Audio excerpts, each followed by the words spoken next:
In these uncertain economic times, you've got to do whatever you can to save money. One of our biggest expenses can be our cars, especially when unexpected repair bills hit. Not anymore. If you own a vehicle with less than 130,000 miles, is less than 12 years old, has a warranty about to expire, or even no warranty at all, you could stop paying for car repairs. Roadside assistance, towing, and rental coverage are all included. Don't wait for the next repair. Make one free call right now to see if you qualify. If your vehicle is less than 12 years old, has less than 130,000 miles, even if it's out of warranty, paying for car repairs can become a thing of the past. Call us right now and get your car protected before your next repair bill hits. Get protection and no more repair bills. Call 800-696-1030. Again, 800-696-1030. That's 800-696-1030.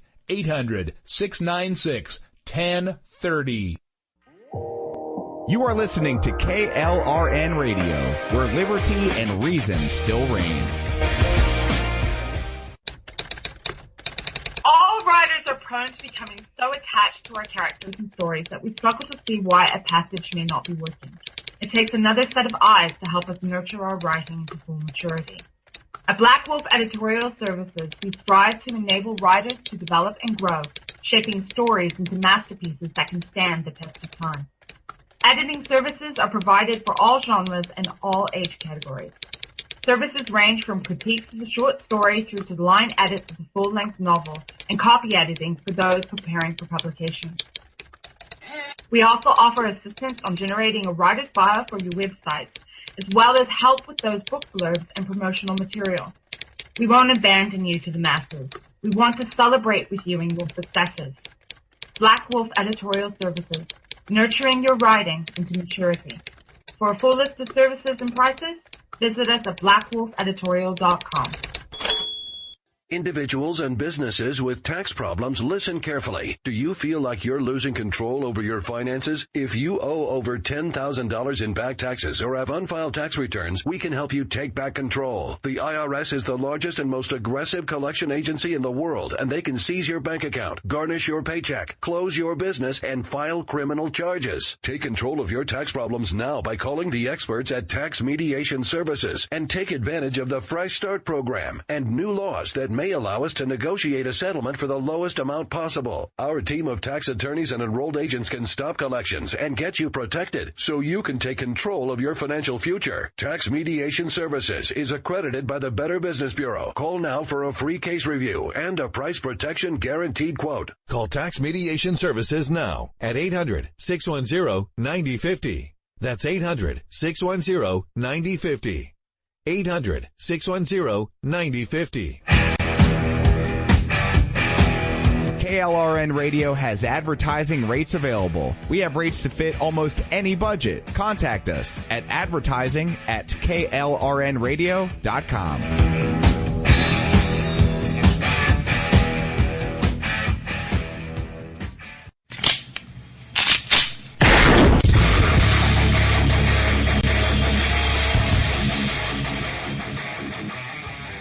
This is Slickery Trigger for Rebel Road Tactical. With proper care and feeding, your pistol will be ready when you need it, there to save your life. Shouldn't your gear be that good? Whether you need a holster for comfortable everyday carry or a tough-as-nails holster for your next training course, Rebel Road Tactical has what you need. Check us out on the web at rebelroadtactical.com.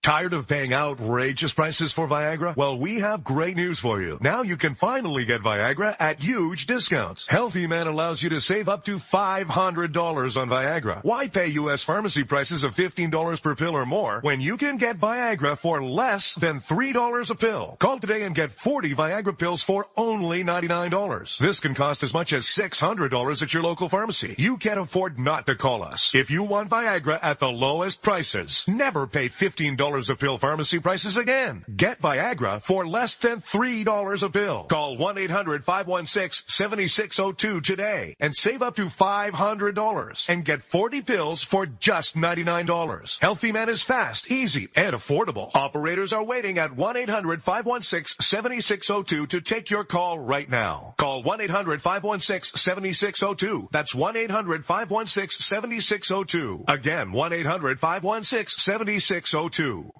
Is debt beating you down? You need discipline. You need the Debt Ninja. If you've been caught in a financial trap and need to be set free, then you need the Debt Ninja. Want to stop those harassing collection calls, start saving thousands in interest and fees, and get out of debt fast? Then you need to call the Debt Ninja. The Debt Ninja will find the best companies across the country that will help you consolidate all your bills into one easy payment, reduce your payments by 30 to 50%, and get you out of debt fast. If you have unsecured debt of $10,000 or more, such as credit cards, loans, or medical bills, call the Debt Ninja for a free 15-minute consultation. Call 800-826-1246. 800-826-1246. That's 800-826-1246. Call today. The Debt Ninja.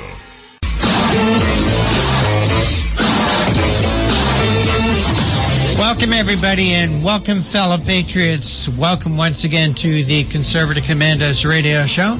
I'm Rick Trader, coming to you live from the studios of the Conservative Commandos radio network at WNJC 1360 in Philadelphia and around the world on the internet with American Patriots Broadcasting, TalkStream Live, SHR Media, K98 Talk, iHeartRadio, AM, FM 24/7.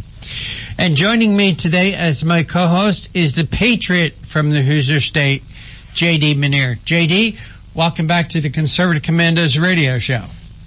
It's really great to be with you again, Rick. Great to have you with me, my friend. And what's on your radar today? Well, amazing things happening. It hasn't occurred in 8 years, and that is today, the U.S. Senate, by a vote of 97-1, said they're going to override President Obama's veto of the Justice Against Sponsors of Terrorism Act, JASTA. It passed both houses. It'll go to the House tomorrow, where I hope we should see the final completion of the overriding of President Obama's veto. He's vetoed 12 bills. This will be the first time that Congress ever overrode one of those vetoes. Mm-hmm. Rick? Well, J.D., that's great news that finally Congress is getting a little bit of intestinal fortitude, and I'll leave it to our listeners to figure out what I mean by that. But it's about time they've gathered up the guts to do the right thing when this guy refuses to do the right thing. So this is good news. Yeah, I'm almost ready come tomorrow try to declare it maybe a national holiday, evermore. Congress finally got guts holiday, September 29th. Make it it'd be a great celebration. Hallelujah, hallelujah. I mean, it's just so many of the things that they should have overridden his veto on that, and JD, give our audience an idea of what this bill is about.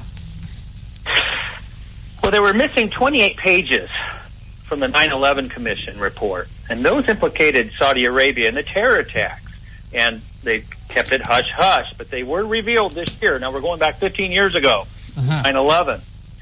And so family members of the victims, they've been lobbying Congress to allow them to sue the government of Saudi Arabia and other foreign entities, which have been proven to have their hand in the strikes on 9/11.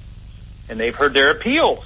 And so now they're overriding the Senate vote, 97-1. That's an amazing vote and a very strong vote. Here's some interesting things, Rick. The Saudi government has retained counsel of at least 8 D.C. lobbying firms, including the Podesta Group, founded by Tony Podesta, the brother of Hillary Clinton's campaign manager, John Podesta. Very interesting. But Obama and Hillary, they don't want this bill to become law. Well, JD, when you say Obama and Hillary don't want this bill to become law, has she expressed that interest too?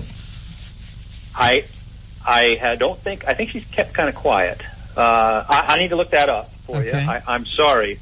But given, the millions of dollars the Clintons have received from Saudi Arabia into their foundation, and don't forget Huma Abedin. Out here on the internet, a big picture, and it says, "My name is Huma Abedin. I'm a Muslim with family ties to terrorist groups.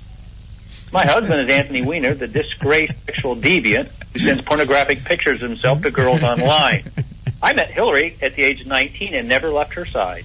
She calls me her second daughter. I influence every decision she makes. Remember my name. If Hillary's elected president, I will be running the White House." Very, very interesting. In fact, JD, now that you mention that, reminds me of a story, a guest that we may have on tomorrow, Adam Credo from the Washington Free Beacon. And Adam's been floating a story that Huma Abedin, and as we're talking, I'm looking for that article. Right here it is. Here it is. Daddy's issue.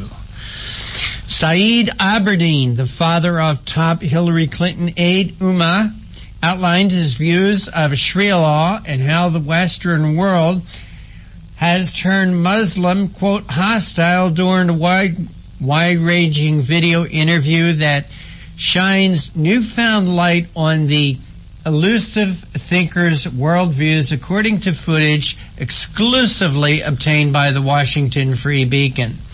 And that, by the way, Aberdeen's father, Huma Abedin, Saeed, is a Saudi Arabian. Rick, I'm reading in this article from American Liberty Report today. Her mother is Saleha Mahmoud Abedin, and Hillary Clinton has appeared in public with her, supporting her. And this mother, she's a defender of barbaric Muslim practices, says this article, such as female genital mutilation, wife-beating, child marriage. So she is deep that family is in the strictest Sharia law patterns, which led to what? Last year they're reporting the Saudis beheaded more people than ISIS did, 150. Wow. And then when they have that annual Hajj pilgrimage to Mecca last year, 2,411 people died. It's not very well organized, or maybe too well organized, I don't know. But there's a lot going on, especially with Hillary, because she, as Secretary of State, oversaw and helped $29 billion from the United States to go to arms sales to the Saudis. Mm-hmm. What do the Saudis do with it? Well, they attack the Houthis in Yemen, and many are calling them war crimes. They've killed children, doctors, and patients, newlyweds, all kinds of people over there. There are groups like Freedom House that said these guys are some of the worst human rights violators in the world. Yet Obama and Hillary are so saddled in with these folks that President Obama vetoed legislation supporting the Saudis over American families, my estimation. Indeed. I got it. Hey, JD, I know there's something else that you and I have discussed while this morning when we were doing our show prep, but let's get into that on the other side of our break. And you are listening to the Conservative Commandos radio show with JD Munir and Rick Trader, coming to you from the studios of the Conservative Commandos radio network. Sorry, John, I played with the knobs. And around the world on the internet with American Patriots Broadcasting, TalkStream Live, SHR Media, K98 Talk, iHeartRadio, AM, FM 24/7. Today's show is being brought to you by the First Amendment and protected by the Second. JD and I will be right back. They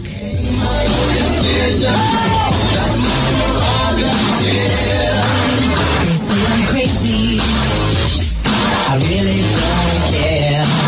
That's my prerogative. They say I'm nasty, but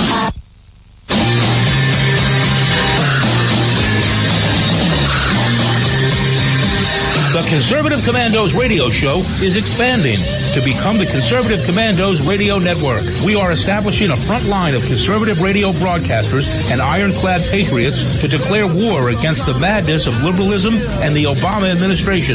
Are you tired of the disregard for our Constitution? Do you still have faith in the American dream? Are you looking for sensible, smart radio? If so, listen to the Conservative Commandos radio network every weekday from 11 a.m. to 7 p.m. and Saturdays from 2 to 6 p.m. on WNJC Radio, 1360 on your AM dial, or around the world on the internet at WNJCradio.com. Check out our website, CCRSnetwork.com, for rebroadcasts and network updates. We are the Conservative Commandos Radio Network, where now even more newsmakers go to be heard. Since 2011, we have been calling for a national commitment from all Americans to participate in an annual event to honor all of the victims and their families who suffered during and after the most devastating event to ever take place on American soil. We all remember those horrible scenes of destruction on September 11th, 2001 that unfolded right before our eyes, either up front or on television. We continue to ask every American to participate in the united action of prayer, which is simply to stop whatever you are doing at precisely 9 a.m. and 11 a.m. to either observe 1 minute of silence or to offer a prayer to honor the memory of those who are directly affected by this unforgettable scene of destruction. Please include a prayer of thanks for living in a country where even something as horrific as 9/11 could not weaken our spirit. This year, we would like to ask one more thing as a show of unity since we are still fighting with the enemy who caused the 9/11 tragedy. Would you display the flag for the day at your home, on your car, bike, or anywhere you can display Old Glory? Let's show our enemies that we can still unite in our love for our country. You can call the Conservative Commandos radio show at 856-227-1360. Your opinion counts at 856-227-1360. This is Congressman Alan West, and you're listening to the Conservative Commando radio show.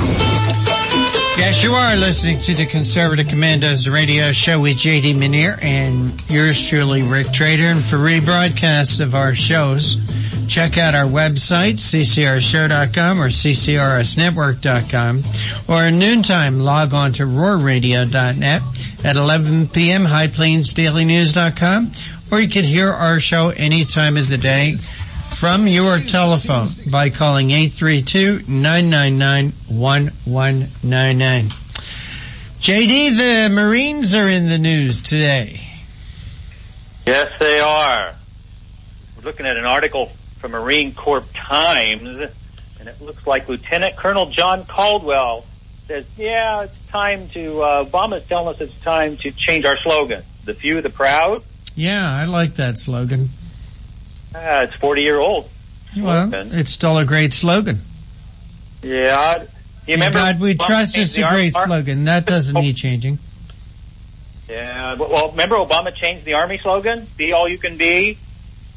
And now it's Army of One, which I think is ultimately that's his desire, to have one member of the U.S. Army. He puts that drastic of cuts to our military. He keeps cutting. Well, they don't like the few, the proud, JD, so what do they want to change it to? Well, here's the concepts, according to Mr. Caldwell.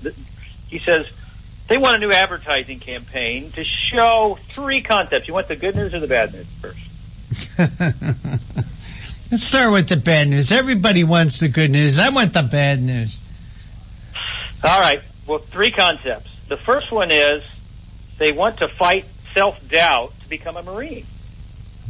Who, what? I'm reading straight from the Marine Corps Times. Lieutenant Colonel John Caldwell, who's in charge, I guess, of this new advertising campaign. The first concept that they want to bring about with their new slogan is how to fight the self-doubt to become a Marine. You know, look psychologically. I'm not kidding. Well, wait. You know, oh man, now I really want to bang my head on the microphone. I mean, this is crazy, JD. The Marines are the best fighting unit in the world, and now, what's that slogan again? The old slogan is the few, the proud. Yeah, everybody knows that. And then what do they want to change the slogan to?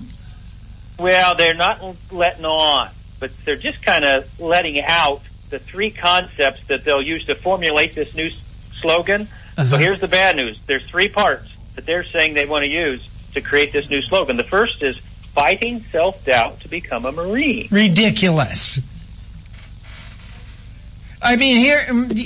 All right, I'm sorry, JD. What are the other 2? Well, here's another bad one of the 3, the triangle here. You know, and so the first one looks like you have to discover your inner self and look at your navel and all that kind of stuff, inward psychologically, all that stuff. Well, they said fighting for what's right in our community. That's a concept they want to bring out. Fighting for what's right in our community? JD, the Marines aren't supposed to be fighting in our communities. The Marines are supposed to be fighting to keep us safe from foreign dangers. Oh, I agree. You know, you got to throw in with Obama social justice, community organizing, a little bit of Black Lives Matter. Maybe they're trying to tweak in here. Who knows? You know, JD, I don't want anyone who is fighting self-doubt to become a Marine. I want the strongest, the bravest people there can be to be Marines. I don't want no weaklings. I totally agree. It just reminds me, you know, what was NASA supposed to be? National Aeronautics Space Administration. And right out of the box, Obama appoints this first administrator, back in 2009 or 10. And he says, well, our new slogan and our new purpose is to make good and create peaceful relations with Muslim countries. He said that. That has nothing to do with shooting people into space. I know. You know, their job should be space exploration, putting people into space and bringing them home safely, learning what we can about space. Oh my God. You know, this political correctness, JD, is making me sicker and sicker all the time. And another thing that's making me sicker and sicker all the time is the people that are buying into this political correctness. This political correctness, as we're seeing around the country and around the world, is killing us. It's absolutely killing us. And it's going to kill us in far greater numbers if people don't get their heads straight. You know, I have a headache thanks to you, JD. Sorry. This angers me to the point where I now have a headache. Don't I, John? John Forsythe Jr. is looking right at me. John, don't I have a headache? He does have a headache. Yeah, see that? I do have a headache. Unbelievable. All right, I've got to give you the good news. All right, give me the good news. Maybe I should have taken a... No, I'm glad you saved the good news for later, because maybe my headache won't be as bad. Yeah. Looks like 1 out of 3 concepts they want to use is a good one. First of all, fighting self-doubt to become a Marine, that's political correctness run amok. Fighting for what's right in our communities, PC. Are you trying to torture me? Are you trying to torture me?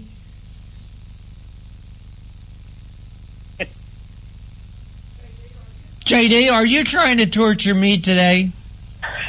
No, I'm trying to... You torture me enough that you'll have the benevolent dictator seat here as the benevolent dictator of the Conservative Commandos radio show or something like that? JD, is that your plan? No, I'm trying to tell the truth. All right. Well, give me the good news. Give me the good news. And you better hurry up. Fighting the nation's battle. Now, that's part of the Marine hymn. We will fight our nation's battles on the air, land, and sea. They did inject that. That's one of the 3. Well, I still like the few, the proud. That's what I like, the few, the proud. It's a great slogan. I like be all you can be. I mean, if it's not broke, don't try to fix it. Washington. How about this? You think they'll try to come up with a few good men? You think they'll use a few good men? I doubt it. That would be a good one. Yeah, they've had that. I don't know. JD, my phone's ringing. Don't these people know that I go on the air at 3 o'clock? Don't they know this? Rick, this article appeared in Newsmax. It's part of Marine Corps Times. I'm reading straight. I didn't make this up. This is once again the political correctness run amok in Washington and in our military. Horribly so. Horribly so. Indeed. God almighty. This is one of those days, JD. This is one of those days. And you're making it one of those days. As we speak, I don't know what idiot fixed the television in the studio here. But you know what's on? John, change the channel. Hillary Clinton and Bernie Sanders. John, change the channel. I don't want to look at those people. Find a baseball game. Aren't the Phillies playing? The Weather Channel. Anything. I don't care what this is. I don't want to look at Bernie Sanders and Hillary Clinton while I'm trying to do a show. It's upsetting. It's upsetting to me. Thank you, John. Thank you so much. Is Bernie one of the few, the proud? I mean, look what they did to him. Look how they knifed him in the back. And yet there he is standing with Hillary. I don't want to hear about it, JD. I don't want to hear about it. JD, we got 1 minute for you to put me in a better mood. Well, here's our show lineup. All right. But you've got great guests. 3:35, Bruce Malone, Executive Director of Search for the Truth Ministry. He's going to talk more about cultural relativism and PC and attacks on Christianity and many other things. Okay. 4:05, Leah Jensen of the Heritage Foundation and the Daily Signal. Obama wants to give the internet control to foreign companies or corporations and businesses and countries. Internet control. And we're counting down the days. This week is it. The battle up on Congress. And then 4:35, one of our best friends here with the Conservative Commando Radio Show guest, Dr. John Shosky, world-class speech coach and writer, speechwriter for Reagan and Bush 1 and 2. He's going to talk about the debates. All right. So we got a great show lined up thanks to you, JD. And you are listening to the Conservative Commandos Radio Show with JD Muneer and Rick Trader, coming to you live from the studios of the Conservative Commandos Radio Network at WNJC 1360 in Philadelphia and around the world on the internet with American Patriots Broadcasting, TalkStream Live, SHR Media, K98 Talk, iHeartRadio, AM, FM 24/7. Don't go away. JD will be back. JD and I will be right back with our first guest, Bruce Malone. They say I'm crazy. I really don't care. That's my prerogative. They say I'm nasty, but This is Rick Trader, host of the Conservative Commandos Radio Show. And I'm John Forsyth, owner of WNJC Radio. Fellow patriots, the Conservative Commandos Radio Show is for conservatives, about conservatives, and by conservatives. We are patriots who want to take our country back from the likes of Barack Obama, Harry Reid, George Soros, and Nancy Pelosi. But we can't keep up this fight without your critical support today. Can you help? Please go to www.helpccrs.com right now and make a donation by credit card or PayPal. That's www.helpccrs.com. Our goal is to expose the liberal agenda and distortions. We are fighting to spread the truth about political issues, political leaders, and conservative issues and values. Our hosts are not paid. In fact, we buy our own airtime, studio time, and pay our own expenses. We created the show because we are trying to make a difference. So can you help the CCRS expose the truth in 2014 and beyond? Go to www.helpccrs.com.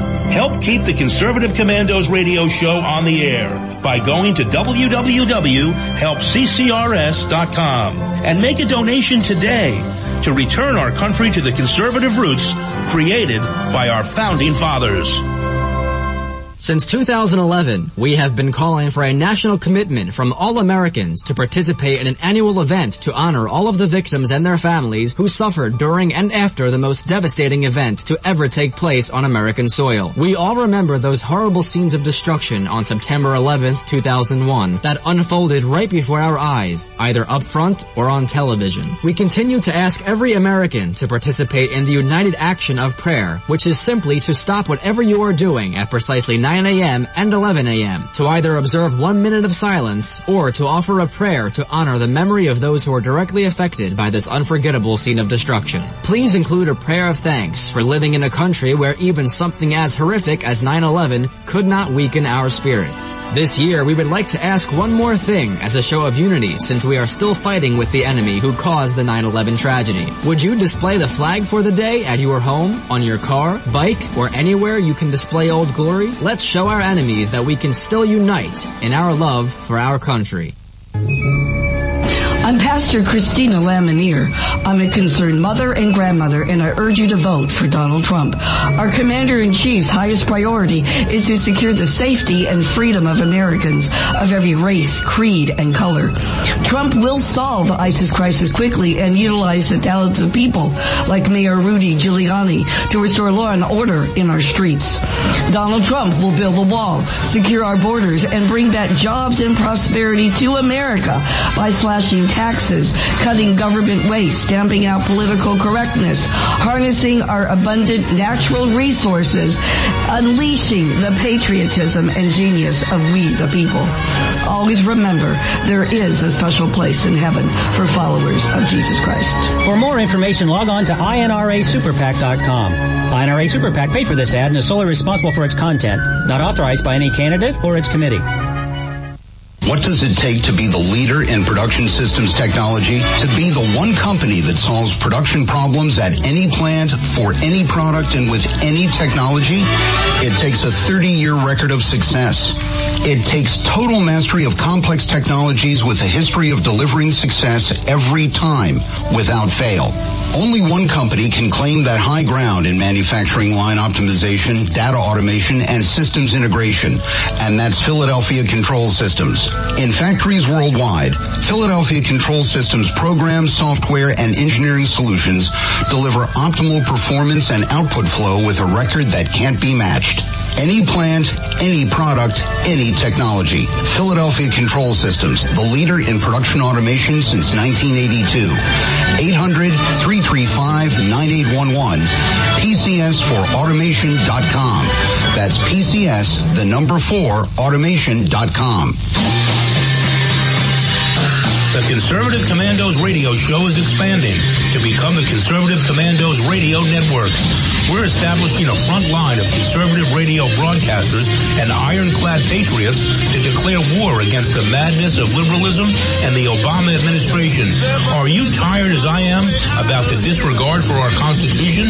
Do you still have faith in the American dream? Are you looking for sensible, smart radio? If so, listen to the Conservative Commandos radio network every weekday from 11 a.m. to 5 p.m. on WNJC Radio 1360 a.m.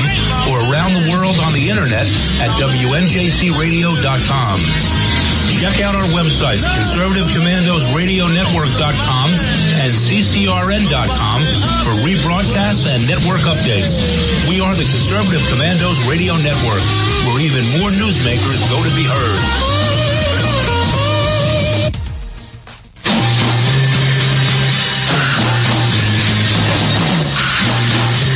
From the East Coast to the West Coast and around the world on the internet, we're coming to you live from the CCRS studios, WNJC 1360. This is the Conservative Commandos radio show with your host, Rick Trader. The Conservative Commandos radio show, where the newsmakers go to be heard.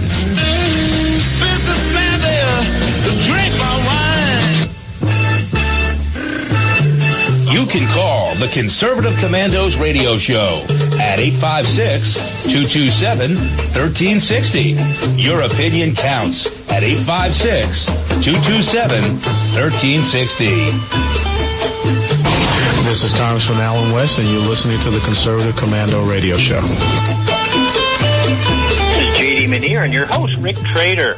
If you'd like to hear a rebroadcast of today's show, check out our website, ccrsnetwork.com and ccrshow.com. And at noontime, log on to roarradio.net. In the evening, 11 p.m., log on to highplaindailynews.com, and you can listen to the Conservative Commandos from any phone by calling 832-999-1199. Our next guest, Bruce Malone, is the Executive Director of Search for the Truth Ministries from Midland, Michigan. He spent 30 years working as a research leader for the Dow Chemical Corporation and was responsible for key innovations which resulted in 18 patents. But he had a passion, and so he retired early to pursue the ministry Search for the Truth. He's spoken extensively to secular universities and to Christian groups in 12 countries. And since 2008, Bruce has given almost 800 lectures to more than 50,000 people. Welcome to the Conservative Commandos radio show, Bruce. Thanks, Rick. Thanks, JD. It's a pleasure to be here. Can you give us a background on your call to ministry and your organization called Search for the Truth? Well, I've just become increasing decade walk away from its Christian foundation values to a nebulous, shifting sand, anything goes kind of morality. And the root of that is the rejection of the reality that we literally have a creator, and we were made in his image. That evolutionary processes, millions and billions of years, random occurrences is what's created mankind. And I'm just doing everything I can to help everything I can. That is a misinterpretation of the evidence and a total fantasy. Well, Bruce, I greatly enjoyed your presentation this last weekend. And just let our listeners know more about your findings on Christianity in America over the last couple of decades. You quoted the Barnum Organization and some others. Give them a rundown on what's happened. Well, there's a poll about every 10 years where they ask the nation at large about their Christian leanings. One of them is, how many people attend church each Sunday. It has went from about 50% 20 years ago to less than a third today. Those who are willing to identify themselves as Christians have dropped from 83% over a 20-year period. Now, that may not sound like much, but we're talking tens of millions of people who have nothing to do with anything remotely labeled or named or associated with Christianity anymore. About 4,000 churches a year close in America. That's like every state, every week. We have 2 churches closing. Now, if this were a business, we would be in absolute crisis mode. All the trends are moving away from our culture's belief in basic biblical Christian beliefs. Yeah, go ahead and address more of the problem of cultural relativism and political correctness in our society today. Rick and I just had a session before you came on bemoaning the fact that the Marine Corps wants to change their theme, their slogan, the few, the proud, and the background now is fighting self-doubt to become a Marine, fighting for what's right in our communities. I mean, that is so off the charts wrong. Let's talk about this stuff that's happening all around us. You understand it is literally like a row of dominoes. You know, one after another, after another, after another. The Boy Scouts, the Marines, the mottos, the In God We Trust on the money. They're all going to fall because let's look for the root cause. You understand the Declaration of Independence, the very reason our nation was willing to go to war against its mother country, people that they knew and revered, was because they knew the very justification was that because we have a creator given life, liberty, and the pursuit of happiness as inherent human freedoms, and they saw tyranny trying to take that away.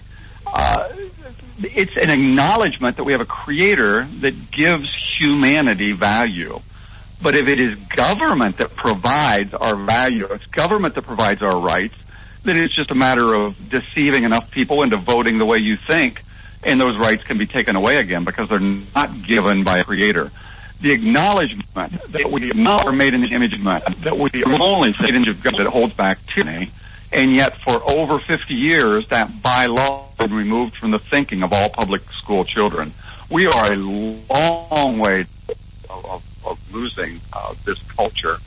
And the root of it is the removal of a active acknowledgement that we exist because God has made us.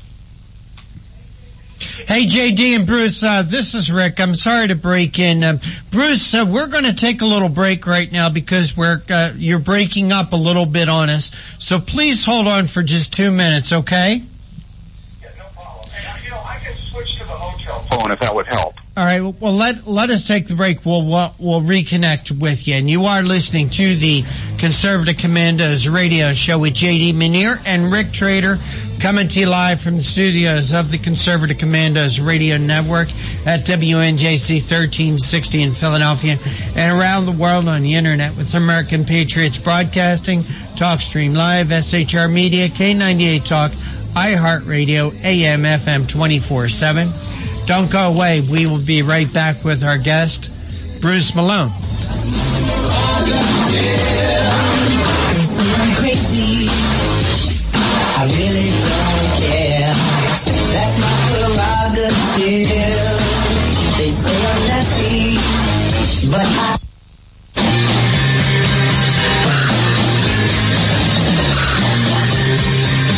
The Conservative Commandos radio show is expanding to become the Conservative Commandos radio network. We are establishing a front line of conservative radio broadcasters and ironclad patriots to declare war against the madness of liberalism and the Obama administration. Are you tired of the disregard for our Constitution? Do you still have faith in the American dream? Are you looking for sensible, smart radio? If so, listen to the Conservative Commandos radio network every weekday from 11 a.m. to 7 p.m. and Saturdays from 2 to 6 p.m. on WNJC Radio, 1360 on your AM dial, or around the world on the internet at WNJCradio.com. Check out our website, CCRSnetwork.com, for rebroadcasts and network updates. We are the Conservative Commandos Radio Network, where now even more newsmakers go to be heard. Since 2011, we have been calling for a national commitment from all Americans to participate in an annual event to honor all of the victims and their families who suffered during and after the most devastating event to ever take place on American soil. We all remember those horrible scenes of destruction on September 11th, 2001 that unfolded right before our eyes, either up front or on television. We continue to ask every American to participate in the united action of prayer, which is simply to stop whatever you are doing at precisely 9 a.m. and 11 a.m. to either observe 1 minute of silence or to offer a prayer to honor the memory of those who are directly affected by this unforgettable scene of destruction. Please include a prayer of thanks for living in a country where even something as horrific as 9/11 could not weaken our spirit. This year, we would like to ask one more thing as a show of unity since we are still fighting with the enemy who caused the 9/11 tragedy. Would you display the flag for the day at your home, on your car, bike, or anywhere you can display Old Glory? Let's show our enemies that we can still unite in our love for our country. You can call the Conservative Commandos radio show at 856-227-1360. Your opinion counts at 856-227-1360. This is Congressman Alan West, and you're listening to the Conservative Commando radio show. And this is JD Manier and Rick Trader. If you'd like to hear a rebroadcast of our show, just check out our website, CCRSnetwork.com. CCRshow.com. And at noontime, log on to roarradio.net. In the evening, 11 p.m., log on to HighPlainsDailyNews.com. You can listen to the Conservative Commandos from any phone by calling 832-999-1199. We're speaking with Bruce Malone, Executive Director of Search for the Truth Ministries. And welcome back, Bruce. Good to talk with you. Yep. Thank you, JD. Good to be back. In the last 8 years, you've given lectures, 800 or so, according to what I'm reading, 50,000 plus people, tens of thousands of books. And talk a little bit about some of the stuff you've done, because I know you even have you spent a lot of your own money, created an incredible DVD series. Talk a little bit about some of the products and what you've been doing. Your listeners understand the public school system is essentially a closed system that assumes the universe is all that is. The universe made itself. It leaves out the only other possibility that the universe, life, the DNA code exists because there is a box maker. There's a creator outside this big box we call the universe. But all the evidence for that is left out. So all that I try to do is to show students what they're not being told in the public school system. Everywhere I go, I give all the students, when I go to churches and schools, one of my books, kind of the 50 best evidences for creation, from biology, from geology, from cosmology. I took all of this work that I've been working on for 30 years, I turned it into a world-class Sunday school, small group, homeschool curriculum, where each tape, each DVD, it's not just a lecture, it is an on-site visual extravaganza that lays out graphically and with all sorts of animation the evidence from science that supports the reality that we have a creator in using the laws and the observations of science. And it opens people's eyes. It helps them to understand they're not getting the whole story from the museums, the textbooks, the public education system.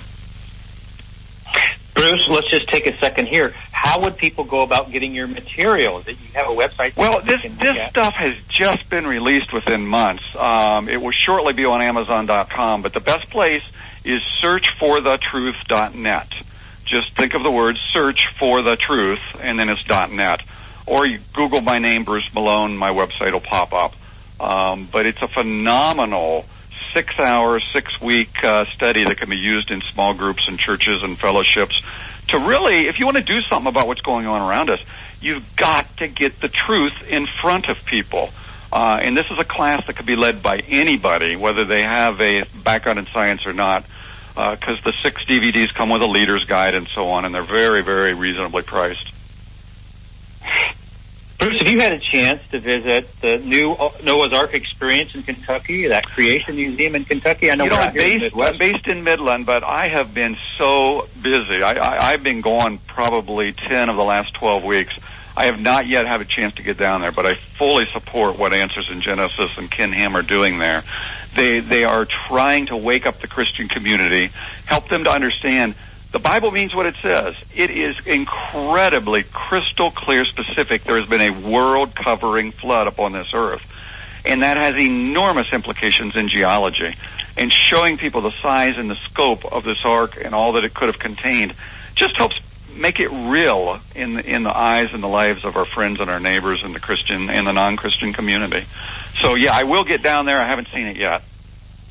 But same with us. But I must say, it's tremendous. Now, how about that Creation Museum in Kentucky, however? Have you worked with Yeah, I was part of helping support that originally. I bet it's been going on 8 years ago that was built. World class. We think of the Smithsonian and the Chicago Field Natural History Museum and the New York Field Museum as the top museums in the world, but they're filled with one-sided propaganda, leading people away from the trust in God and the Bible, and leaving out most of the evidence that points people in the direction of truth. That Creation Museum in Kentucky looks at both viewpoints, but shows people how much science supports the biblical viewpoint better. And I love it. I highly endorse it. You know, my wife and I have been watching some of the scientific videos on creation because you have this expo, Creation Evidence Expo, ongoing here. It's the last day in Indianapolis. And you've been featured in a lot of these presentations. But I want to point something out. We watched a video where numerous scientists, they compared what Darwin knew in 1859 about the complex makeup of biological cells to what we know today. And they put it basically on the order of an M&M piece of candy to a Saturn V rocket. Yep. Darwin, when he proposed the theory of evolution, he thought, well, maybe the first form of life was like a little blob of jelly, just as simple as a little soap bubble. And he had no clue how complex any single living cell is. Thousands of specifically designed chemicals that are all interacting and communicating, and they have movement and membranes and energy generating centers and waste removal and error checking, far beyond the capability of any of the most advanced airplanes we've ever built. And yet that's all supposed to have just come about all by itself. It's utter nonsense. We were talking earlier in our segment with you, there's this slippery slope. I mean, where we are today with Obama, with the attack on Christianity, with what's just developed even in the last few years culturally, this has been going on for a while. You're out there on the front lines reversing that. Like Lincoln said 150 years ago, let people know the facts and we'll be free. Talk more about your efforts, because I say you're touching thousands of lives here, and people need to know about it. Well, truth is an incredibly powerful tool. It needs to be done right. I'm not out name calling and saying evolutionists are stupid and people who believe in natural processes are all wrong. Now they are when they say evolution turned a bacteria into a person. But when they use the word evolution to mean there's lots of variation or change within a given kind of animal, bacteria mutate to change into other varieties of bacteria, that's absolutely true. If that's all you meant by evolution, it would be true. But the basic concept of cosmic, chemical, biological evolution to explain where everything came from and where mankind came from violates the laws of science. And I just point these truths out to people. The most basic law of science says matter and energy can never be created and never be destroyed. And yet as we look at the universe, we see a universe filled with matter and energy. That law of science says it couldn't have made itself. You see what God's done? He has made a universe we can study, and by studying it, we can absolutely know He exists. And yet, what does our public school system do? They pretend it all made itself. And it violates the very observations of science. Just pointing these simple things out to people opens their eyes. And indeed. How would you describe this 5 days here in Indianapolis with your presentations? I mean, people seem riveted by these things. Talk more about what's going on. They're riveted because they don't get to hear this stuff. Tonight's the last night, starting at 7 o'clock at Crossroads Bible College. I'll be speaking on errors in the textbooks. Now, we've had world-class scientists. Dr. Jerry Bergman, he has 9 earned PhD and master degrees, ranging from biology to geology. He has published and written over 20 books. He's taught at Bowling Green University, and now he's teaching at other university. Incredibly well-written and spoken scholar. That's the quality of folks who have come here to Indianapolis to share these truths with people.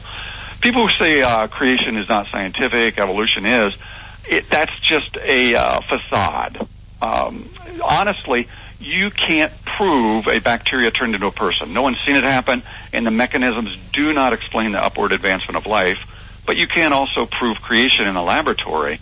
Yet one of those viewpoints violates what we see and disagrees with the experiments. For 100 years, we've spent $1 billion trying to get chemicals to come alive.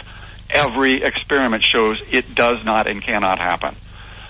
For probably 50 years, we've been looking in outer space for supernatural extraterrestrial life. Every observation says there is no life out there. There's no signal. Information theory shows that information, books, languages could never write themselves, and yet the DNA code is the most complex language information-containing system in the universe, and it couldn't have written itself. So the evidence is all there. It's just not being presented to the students, and that's what this conference does. We sure enjoyed it a lot. We're coming up on a hard break really pretty soon, but give us some closing thoughts, and once again, let our radio listeners know how they can get in touch with you and get some of your materials. Closing thoughts. For 50 years, we've been trying to turn this around in our school system, and every single time it's been a total roadblock. If we are going to save our society, Christians are going to have to take responsibility. They're going to have to get good, solid, and yet visual, entertaining information into their churches and into their small groups and in front of their children and their friends. This video series I produced is exactly that. It will change lives, and it will prepare kids for what they're up against in college. It's at searchforthetruth.net. The whole series is called The Rocks Cry Out. I think folks will see, I mean, for 6 DVDs, it's a $40 investment, and it can change lives. So thanks for the opportunity to present that to folks. And we've enjoyed having you, and God bless. Thank you, guys. I appreciate what you're doing. You're trying to wake people up, and that's what's got to happen. We've got to wake up the majority who have the common sense to know they're not hearing the whole truth, but we got to get it in front of people. And appreciate you again so much. Many God blesses to you. Yeah. And this has been Bruce Malone, Executive Director of Search for the Truth Ministries in Midland, Michigan. And I'm J.D. Minier and Rick Trader, and we're coming to you live from the Conservative Commandos Radio Network studios, WNJC 1360, our flagship station in Philadelphia, and around the world on the Internet with American Patriots Broadcasting, TalkStream Live, SHR Media, K98 Talk, iHeartRadio, and AM/FM 24/7.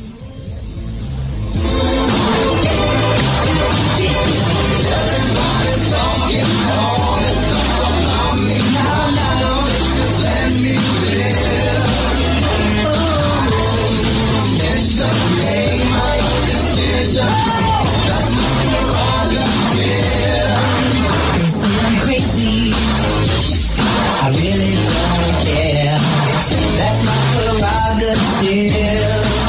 They say I'm nasty, but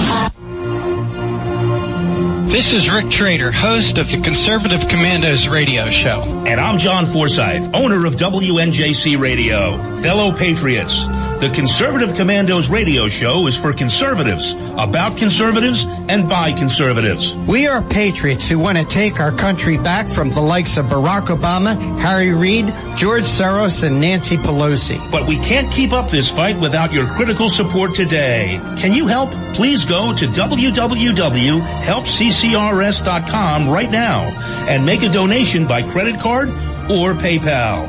That's www.helpccrs.com. Our goal is to expose the liberal agenda and distortions. We are fighting to spread the truth about political issues, political leaders, and conservative issues and values. Our hosts are not paid. In fact, we buy our own airtime, studio time, and pay our own expenses. We created the show because we are trying to make a difference. So can you help the CCRS expose the truth in 2014 and beyond? Go to www.helpccrs.com. Help keep the Conservative Commandos radio show on the air by going to www.helpccrs.com and make a donation today to return our country to the conservative roots created by our founding fathers. Since 2011, we have been calling for a national commitment from all Americans to participate in an annual event to honor all of the victims and their families who suffered during and after the most devastating event to ever take place on American soil. We all remember those horrible scenes of destruction on September 11th, 2001 that unfolded right before our eyes, either up front or on television. We continue to ask every American to participate in the united action of prayer, which is simply to stop whatever you are doing at precisely 9 a.m. and 11 a.m. to either observe 1 minute of silence or to offer a prayer to honor the memory of those who are directly affected by this unforgettable scene of destruction. Please include a prayer of thanks for living in a country where even something as horrific as 9/11 could not weaken our spirit. This year, we would like to ask one more thing as a show of unity since we are still fighting with the enemy who caused the 9/11 tragedy. Would you display the flag for the day at your home, on your car, bike, or anywhere you can display Old Glory? Let's show our enemies that we can still unite in our love for our country. I'm Pastor Christina Lamanier. I'm a concerned mother and grandmother, and I urge you to vote for Donald Trump. Our Commander-in-Chief's highest priority is to secure the safety and freedom of Americans of every race, creed, and color. Trump will solve the ISIS crisis quickly and utilize the talents of people like Mayor Rudy Giuliani to restore law and order in our streets. Donald Trump will build the wall, secure our borders, and bring back jobs and prosperity to America by slashing taxes, cutting government waste, stamping out political correctness, harnessing our abundant natural resources, unleashing the patriotism and genius of we the people. Always remember, there is a special place in heaven for followers of Jesus Christ. For more information, log on to INRASuperPAC.com. INRA Super PAC paid for this ad and is solely responsible for its content, not authorized by any candidate or its committee. What does it take to be the leader in production systems technology? To be the one company that solves production problems at any plant, for any product, and with any technology? It takes a 30-year record of success. It takes total mastery of complex technologies with a history of delivering success every time, without fail. Only one company can claim that high ground in manufacturing line optimization, data automation, and systems integration, and that's Philadelphia Control Systems. In factories worldwide, Philadelphia Control Systems programs, software, and engineering solutions deliver optimal performance and output flow with a record that can't be matched. Any plant, any product, any technology. Philadelphia Control Systems, the leader in production automation since 1982. 800-335-9811. PCS4automation.com. That's PCS, the number 4, automation.com.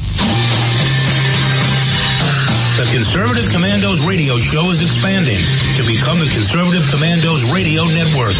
We're establishing a front line of conservative radio broadcasters and ironclad patriots to declare war against the madness of liberalism and the Obama administration. Are you tired, as I am, about the disregard for our Constitution? Do you still have faith in the American dream? Are you looking for sensible, smart radio? If so, listen to the Conservative Commandos radio network every weekday from 11 a.m. to 5 p.m. on WNJC Radio 1360 a.m. or around the world on the internet at WNJCradio.com. Check out our websites, ConservativeCommandosRadioNetwork.com and CCRN.com for rebroadcasts and network updates. We are the Conservative Commandos Radio Network, where even more newsmakers go to be heard.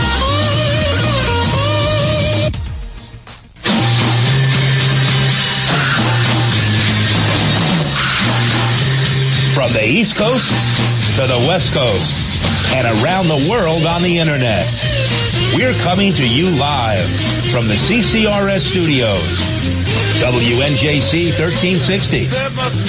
This is the Conservative Commandos radio show with your host, Rick Trader. The Conservative Commandos radio show, where the newsmakers go to be heard.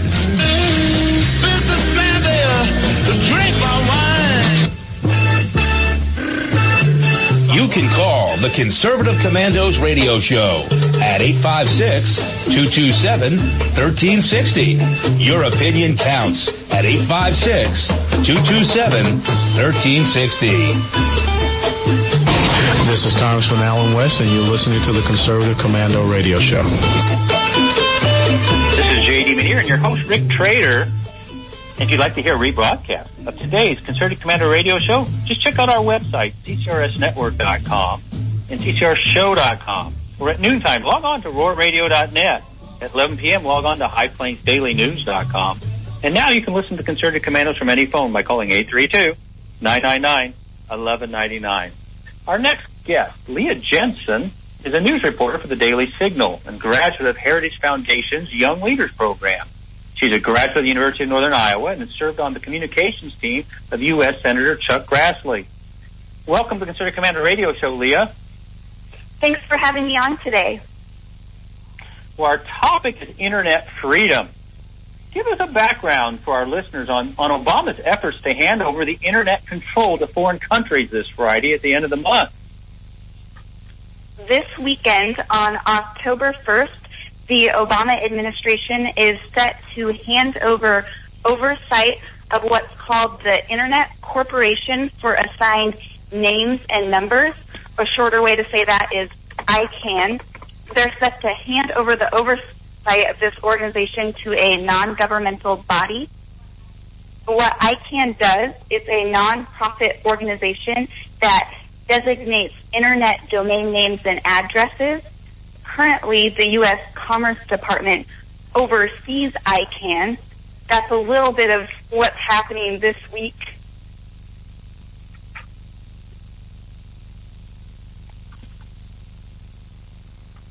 And many conservative groups have expressed lots of concerns over transferring these powers to foreign control. Some are worried that this could lead to censorship online. Senator Ted Cruz has said that keeping the internet under the control of the United States protects First Amendment rights, such as free speech online, while there's a lot of big technology companies like Facebook, Google, and Twitter that have been urging Congress to support transferring this technical management of the internet to a global body control. Well, Leah, I also was reading in one of your earlier articles, Cruz vehemently stated the U.S. should not transfer vital administrative controls to an international body that includes oppressive regimes. Go ahead and comment about that, because this should, everybody in our Conservative Commando radio show group of listeners, this should be obvious that we shouldn't be doing this. It's like giving away the Panama Canal on steroids. That is a great point to make. Senator Ted Cruz has been leading this fight along with others in the Republican caucus on Capitol Hill. Something that Senator Ted Cruz has said from the Senate floor is, quote, imagine searching the internet instead of seeing your standard search results, you see a disclaimer that the information you were searching for is censored. That would be quite shocking to go on one day and find something like that. What Senator Cruz has done, as well as Representative Sean Duffy, they introduced legislation this past summer that would try to put a stop to transferring this control from the Commerce Department to the international body. That legislation didn't really go very far this past summer at all, but right now in Congress, they're working on passing a continuing resolutions bill that would keep the government running and funded for a few months longer.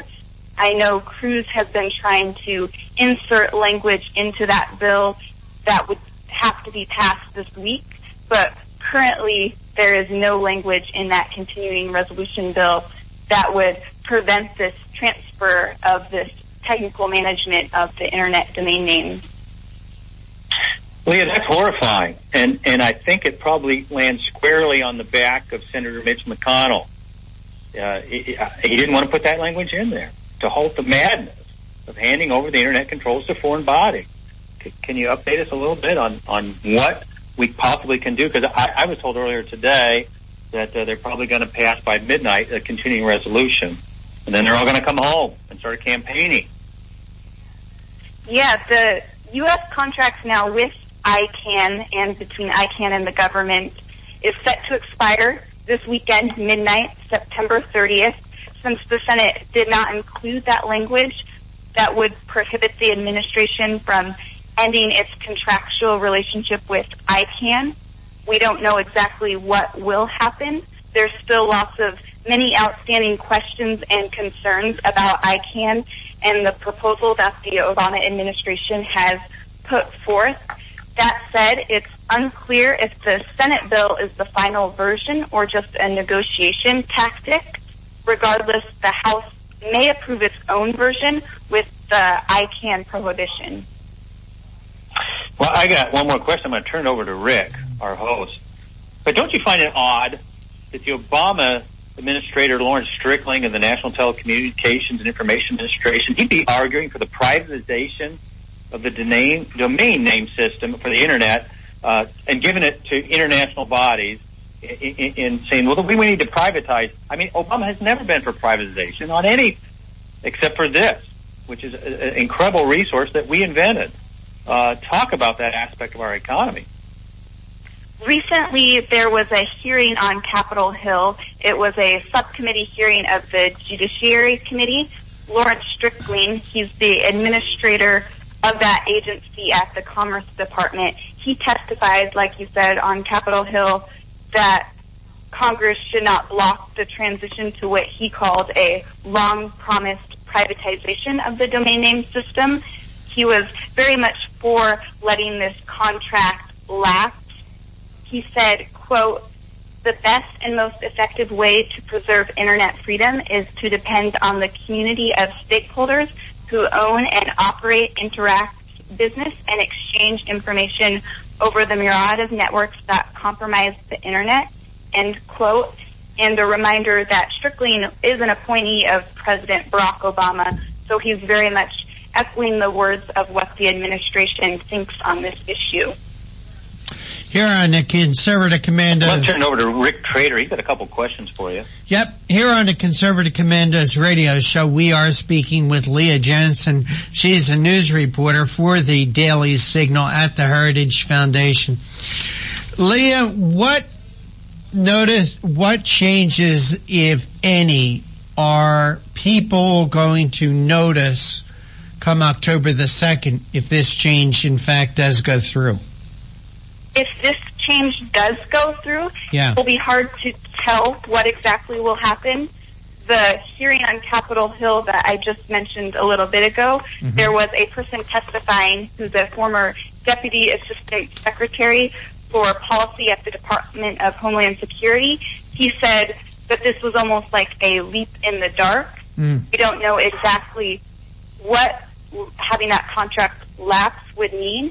It could potentially mean that this ICANN system could, right now they're located in California. In the future, there's concern that maybe they would move their headquarters outside of the United States.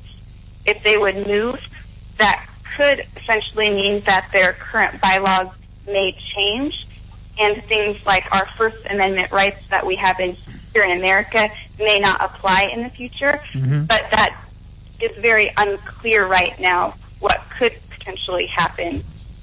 One concern that many conservatives have had is what this could do to the economy and national security. One thing is with the domain name system, things like .gov are all in this domain name system. The White House, CIA, FBI, Homeland Security Department, all of those use a .gov, and there's other top-level domain name systems like that.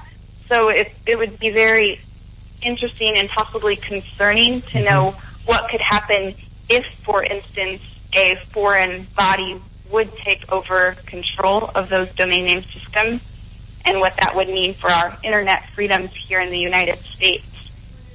Hey, Leah, did you ever hear that old expression, if it's not broke, don't fix it? Yeah. Well, you know, when you say that companies like Facebook and Google are pushing for this, what have you heard any justification that they have for wanting to push this? Recently, they have penned a letter to some members of Congress urging for the support. I am not clear exactly what their stake is in this, but by transferring the control from the Commerce Department oversight position that it currently has into this multi-stake international community, places like Facebook and Google could potentially have more of a say in the oversight management position than what they have right now. So that could be one point that they might be looking towards the future and how they would like to have maybe a control over some of this management function of the internet. Oh, they want control. That's interesting. Hey, Leah, this global body, this international community that you're referring to, who's on it? How can I get on it? Yeah, see, that's what's very well, who's on it and how can I get on it? You know, I own 3 or 4 different websites as it is. I think I should have a stake in this. That's a very good point to make. We don't know exactly who's on it, who's running it. It's been referred to as sort of a United Nations type body where different people like technology companies or foreign governments or places like that can have this oversight function and manage as an international global team per se. Lee, you know what this mess reminds me of? Did you ever hear of Obamacare? Yes. You know, prior to that, people, if they wanted insurance, they could buy it. If they didn't want it, they didn't have to buy it. There were a whole bunch of companies out there called insurance companies you could go to and purchase insurance if you want. That system, perfect? No, but it worked pretty darn good. So what they did is they tore it down and they tried to rebuild it. And I don't know, all these years later, it's still a mess. As I said, you know, if it's not broke, why fix it? The internet is great. It works. I don't know why it works, but it does. But I'm concerned that one of the things that really works, that's really innovative in our times, a new innovation, is going to be tinkered with once again. That's another great point. Well, that's what I'm here for. I'm here to make great points. You're here to make great answers. We make a great team. Another thing to bring up along that line, conservatives are not necessarily theoretically opposed to transitioning this oversight in the future, but right now, a lot of conservatives feel that the internet is so important to national security and to the economy that the process must be vetted and tested first. And there are a lot of conservatives and conservative members in Congress that feel that the process has not been thoroughly vetted and tested, and that would be important to know, like Obamacare, the outcome of what could potentially Hey, Leah, happen. we got to wrap up in a real shortly, so I have to ask you this. This thing goes into action, or can this be stopped now? Is there a possibility that this is going to be stopped? There is a way. The only way right now to stop this from happening this weekend is if Congress acts quickly and gets language into either their continuing resolutions bill and passes some language that would prevent this, or if they pass through some sort of other legislation. But Congress has to act quickly within the next few days. So for people at home, what they could do, the only thing that you or me could do would be to contact our senator, congressmen, and urge them to support protecting internet freedom. Yeah, and if you want Mitch McConnell's number, ladies and gentlemen out there, the number is 202-224-2541. Again, that's Mitch McConnell's number, 202-224-2541. Leah Jensen, Heritage Foundation, Daily Signal. How can people follow your work? They can find me on Twitter. My Twitter handle is @LEAHKAY_. They can find my articles at dailysignal.com. Leah Jensen, thank you for joining us. You take care. God bless. Thanks for having me. And you are listening to the Conservative Commandos radio show with J.D. Manier and Rick Trader, coming to you live from the studios of the Conservative Commandos radio network at WNJC 1360 in Philadelphia and around the world on the internet with American Patriots Broadcasting, TalkStream Live, SHR Media, K98 Talk, iHeartRadio, AM, FM 24/7. On the other side, we're going to be speaking with Dr. John Shosky, former speechwriter for the Reagan and Bush administrations. We're going to be talking about the debate the other night. Don't go away. We'll be right back.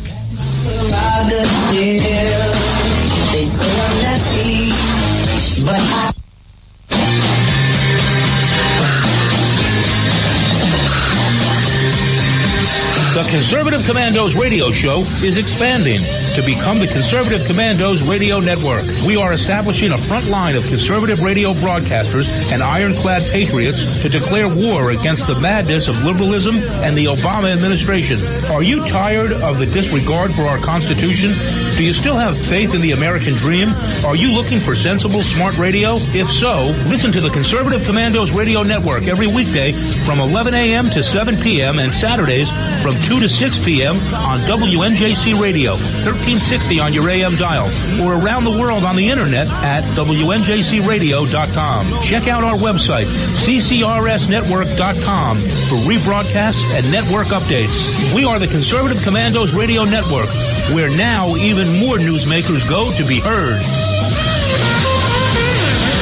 Since 2011, we have been calling for a national commitment from all Americans to participate in an annual event to honor all of the victims and their families who suffered during and after the most devastating event to ever take place on American soil. We all remember those horrible scenes of destruction on September 11th, 2001 that unfolded right before our eyes, either up front or on television. We continue to ask every American to participate in the united action of prayer, which is simply to stop whatever you are doing at precisely 9 a.m. and 11 a.m. to either observe 1 minute of silence or to offer a prayer to honor the memory of those who are directly affected by this unforgettable scene of destruction. Please include a prayer of thanks for living in a country where even something as horrific as 9/11 could not weaken our spirit. This year, we would like to ask one more thing as a show of unity since we are still fighting with the enemy who caused the 9/11 tragedy. Would you display the flag for the day at your home, on your car, bike, or anywhere you can display Old Glory? Let's show our enemies that we can still unite in our love for our country. You can call the Conservative Commandos radio show at 856-227-1360. Your opinion counts at 856-227-1360. This is Congressman Alan West, and you're listening to the Conservative Commando radio show. Welcome back to the Conservative Commandos radio show with J.D. Muneer and Rick Trader. For rebroadcasts of our shows, check out our website, ccrshow.com or ccrsnetwork.com. We're at noontime. Log on to roarradio.net. 11 p.m. Log on to highplainsdailynews.com. Or you can hear our show and all the shows that are part of the Conservative Commandos Network from your telephone by calling 832-999-1199. You don't need an app. You don't need to download anything. You don't need a computer or radio, just a telephone and this number. 832-999-1199.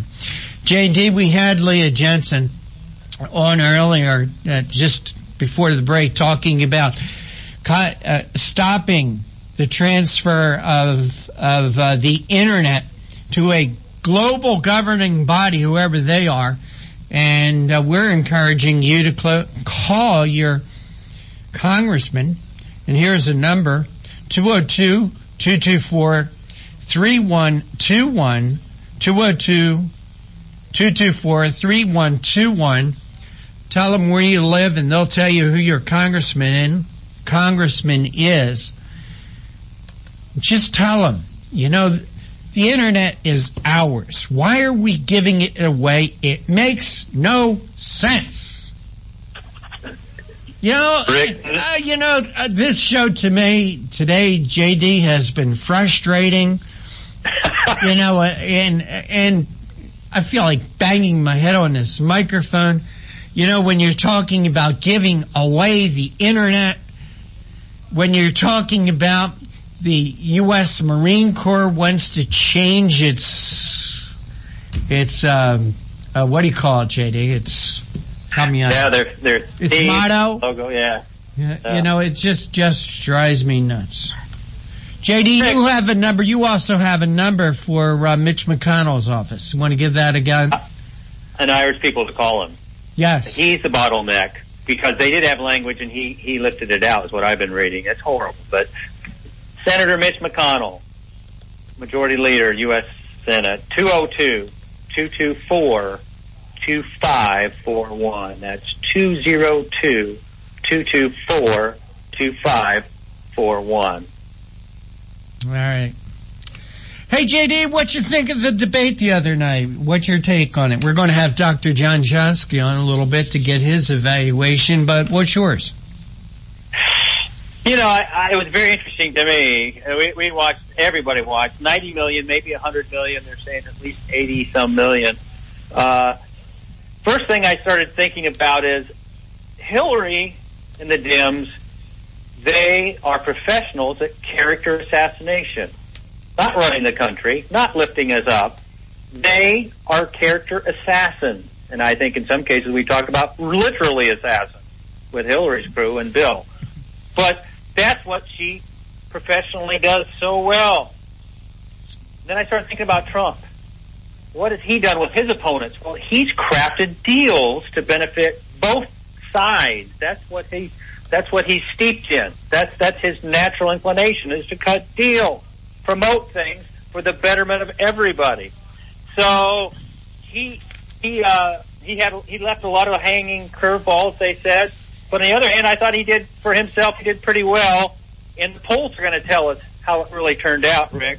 JD, I think in watching the debate, for the first half hour, the thing went over 90 minutes, but for the first half hour, I thought Donald Trump did great. And that scared the hell out of Lester Holt. And he had to get involved. And he interrupted Donald Trump 41 times, whereas he interrupted Hillary Clinton a measly 7 times. Hillary Clinton, I don't know why these Republicans agreed to these debates with these liberal moderators like Lester Holt. I don't even know why we need a moderator in the first place. We need somebody to introduce the participants and then sit back and shut up and let the contestants question each other. These moderators like Lester Holt are the problem with these debates. He asked Donald Trump all these questions about his taxes and whatnot, and he tried to ask Donald Trump every embarrassing question he could. Did he ask Hillary Clinton about Benghazi, or her emails, or her play to pay, or the Clinton Foundation, or what charitable contributions did she make, and how much of that went back into the Clinton Foundation? No. Did he ask her about her health? No. But boy, did they want to know about Donald Trump's taxes. And if I was Donald Trump, I would say, I'll make you a deal. I'll release my taxes the minute Hillary releases the 30,000 emails, and then Hillary tells us what she really knows about Benghazi, or when Hillary releases our medical records. That was so frustrating. Hey, and you and I have talked about that Clinton Foundation, the audits. The person in charge of that for a decade or more was Lois Lerner.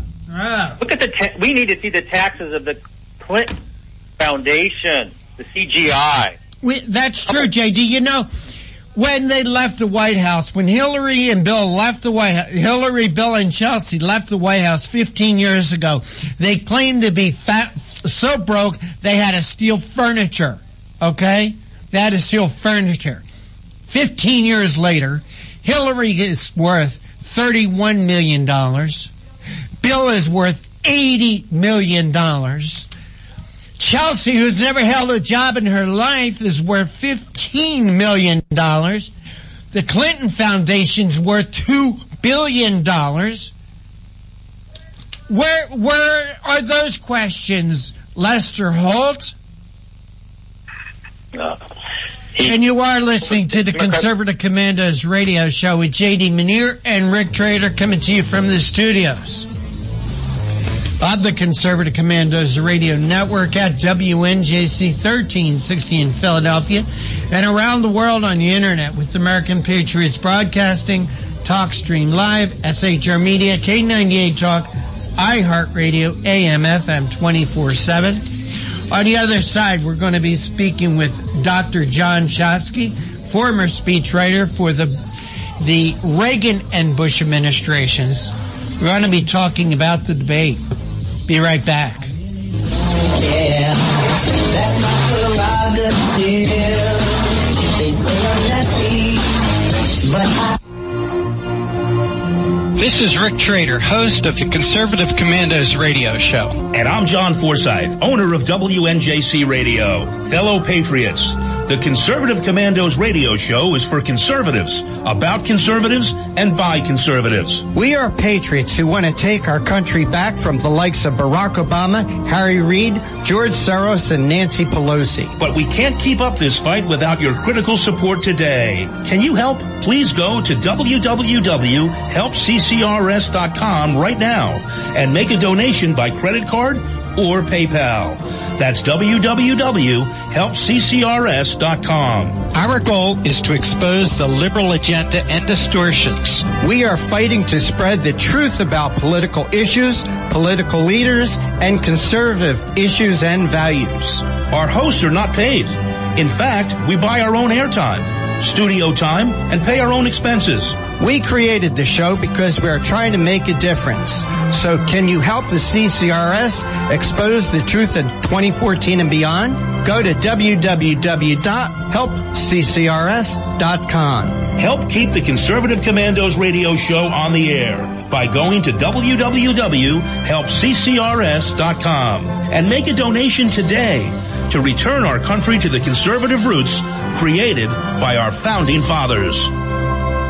Since 2011, we have been calling for a national commitment from all Americans to participate in an annual event to honor all of the victims and their families who suffered during and after the most devastating event to ever take place on American soil. We all remember those horrible scenes of destruction on September 11th, 2001 that unfolded right before our eyes, either up front or on television. We continue to ask every American to participate in the united action of prayer, which is simply to stop whatever you are doing at precisely 9 a.m. and 11 a.m. to either observe 1 minute of silence or to offer a prayer to honor the memory of those who are directly affected by this unforgettable scene of destruction. Please include a prayer of thanks for living in a country where even something as horrific as 9/11 could not weaken our spirit.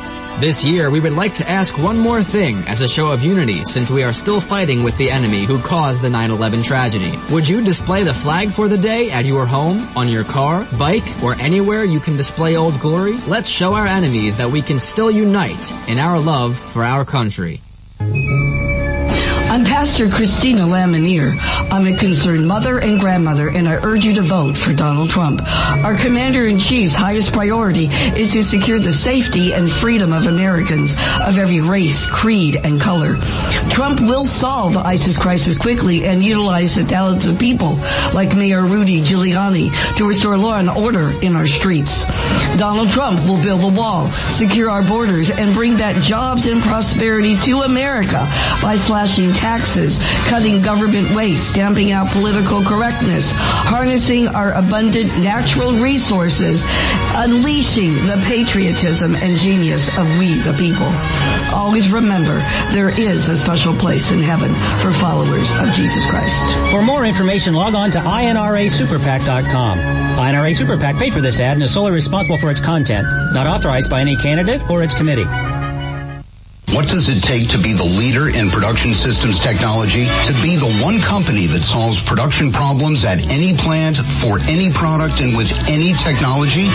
It takes a 30-year record of success. It takes total mastery of complex technologies with a history of delivering success every time, without fail. Only one company can claim that high ground in manufacturing line optimization, data automation, and systems integration, and that's Philadelphia Control Systems.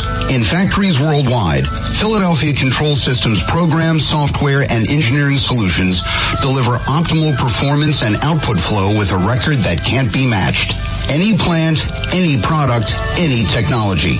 Philadelphia Control Systems, the leader in production automation since 1982. 800-335-9811. PCS4automation.com.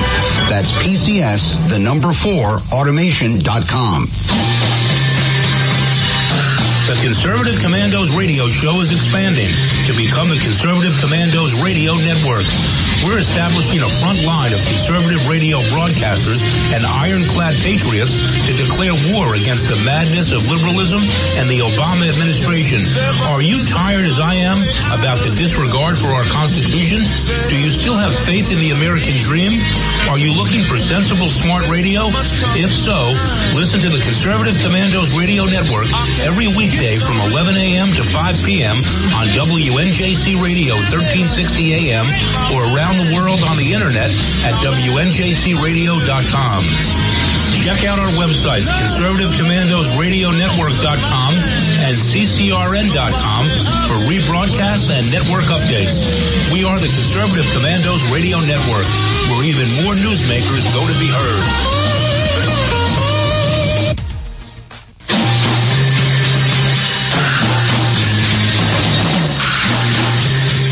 East Coast to the West Coast and around the world on the Internet. We're coming to you live from the CCRS studios. WNJC 1360.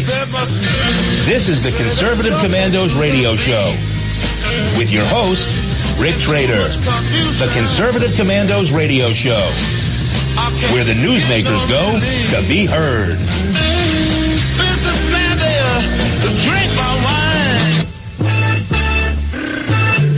You can call the Conservative Commandos radio show at 856-227-1360. Your opinion counts at 856-227-1360. This is Congressman Alan West, and you're listening to the Conservative Commando radio show.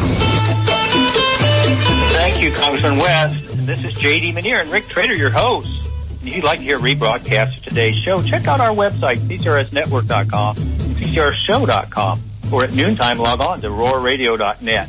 At 11 p.m. log on to highplainsdailynews.com, and you can listen to Concerted Commandos from any phone by calling 832-999-1199. Dr. John Shosky, our next guest, is president of Roncalli Communication. He's been a professional speechwriter, consultant, coach, and trainer for 30 years.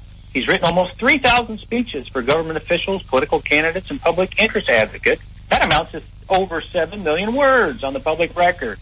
He's been a speechwriter at the highest levels of government, serving under Reagan, Bush 1, and Bush 2. Welcome back, Dr. John, to the Concerted Commandos radio show. Hey, JD, it's always a pleasure to be with you and with Rick and all of your listeners. Thank you. Let's get right down to it. What did you think of the debate Monday night? Well, since the debate, there's been so much that's been written and so much commentary. I'd like to take a little bit of a different approach to it. I think that there's really sort of a debate within a debate, so to speak. And if I were in the Trump camp, I would be glad that people were ignoring this part of the debate, because it shows a strategy at play. And this strategy will unfold, I think, over the next few days with campaign stops. And we're going to see more of it in the next couple of debates. It's almost like a hidden strategy, really. But if you go back and you look at what people were saying, I think you can you can generalize a little bit by saying that what Mrs. Clinton was trying to do was she was speaking in a general way with her sound bites and standing there and trying to, in that sort of wooden voice of hers, try to project her experience. And okay, that's what she's trying to do. But if you look over at what Mr. Trump is trying to do, and especially if you look at the particular wording along the way, all of a sudden some things start popping out. Let me give you an example. He starts talking about Ohio, Michigan, New England, Pennsylvania. He talks about NAFTA. He talks about Mexico.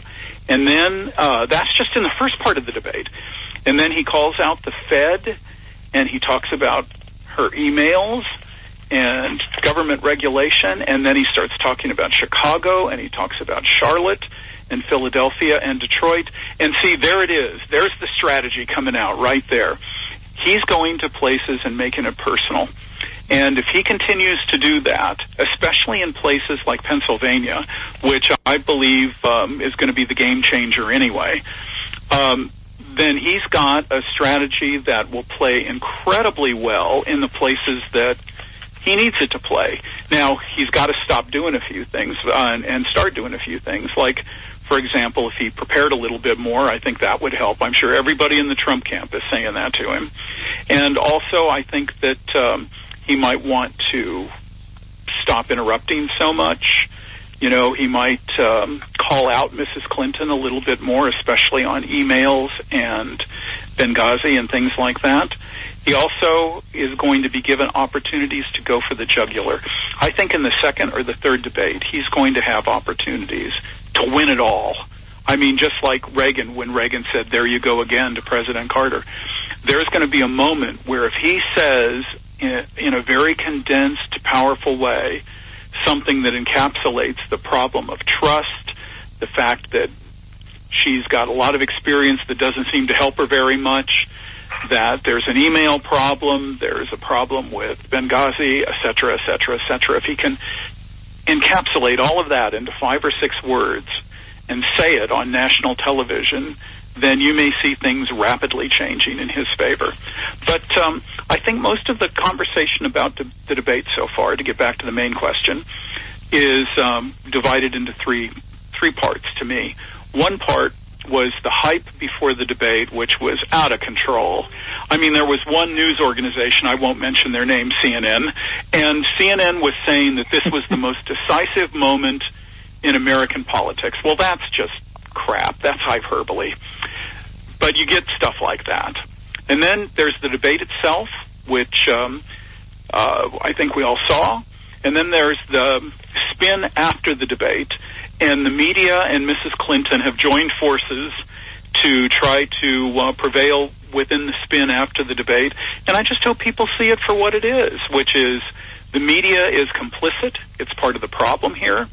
And if we're talking about change, which I believe Mr. Trump is trying to do, then what we need to do is we need to call these people out and say, look, you know, change includes the way that we're reporting the news, the way, and this is the most important thing, the way we're suppressing certain news so people don't see particular polls, they don't see particular opinion pieces.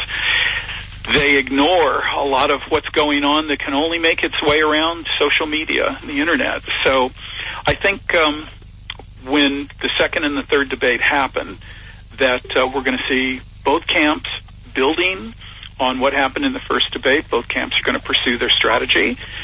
The strategy of the Clinton camp is experience, experience, experience, and don't make any mistakes. And the strategy of the Trump camp is not only change, but change in relationship to people who desperately want change in those battleground states, the people that are listening, and not just listening because it's a political season, but listening out of need, in some cases out of desperation. They definitely want change, and they see Trump as the only available agent of change at the moment.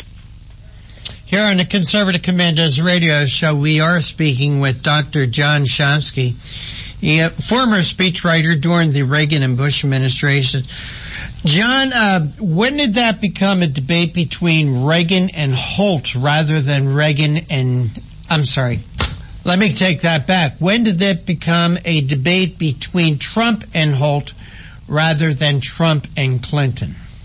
Well, the antecedents are all of these discussions and negotiations that were going on about not only who the moderator was going to be, but what kind of moderation should take place. There's a long article in the New Yorker, as I'm sure many of your readers have seen it already or they've heard about it, that gave, it's in the latest issue, that gave a history of debate since 1960. Mm-hmm. And I think both camps were reading that article and they're reading other things. And so what they wanted was a real debate. And what that meant was get the moderator out of there. Let the moderator just sit there and let the two candidates ask each other questions back and forth and make it into a debate instead of into an interview, which is really what it ended up being. Mm-hmm. And that we'd let the sparks fly, or as the ancient Greeks would say, there would be a clash of ideas and the truth would emerge out of that clash of ideas. Well, what we had instead was we got Lester Holt, and I'm sure there are a lot of people in Lester Holt's profession that think that they could have done a better job the other night, and they probably are right. People like Chris Wallace and others. Lester Holt started off weak, I thought, and then became just part of the debate, especially in about the middle, where he seemed to be joining with Mrs. Clinton, and in a very provocative, I believe, unprofessional way, was on the attack. And so what they're going to want to do in the second, so I don't think he did a very good job to get to the bottom line. And I'm sure that there are some people who are out there listening that think that he's just the greatest. But, you know, I'm not alone in thinking that. There are lots of commentary where people were disappointed And they really didn't get the debate that they wanted. It was almost like debate light, almost, instead of what they really needed.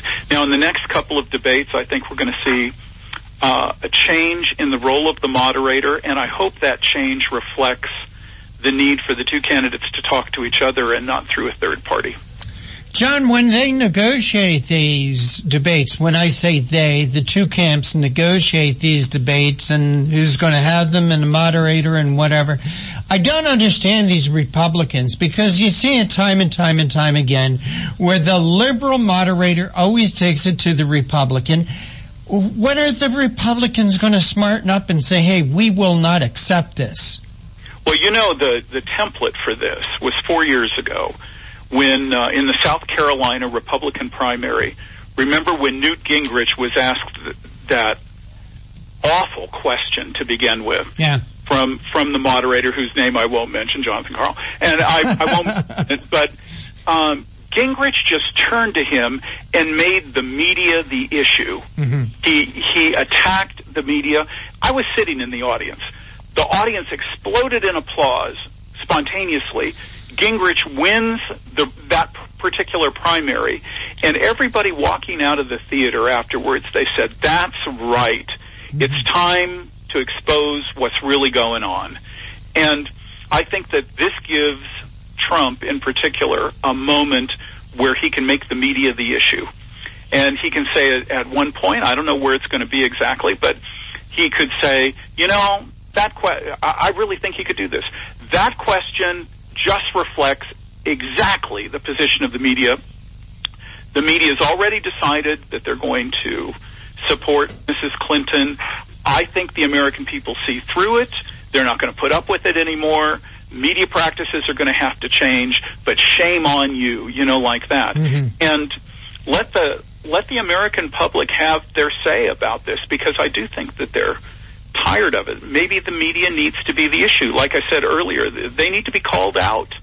And this could be a place where he shows that change requires change in politics requires the media to change as well, and not simply side, as they always do, with one party and become incredibly unprofessional.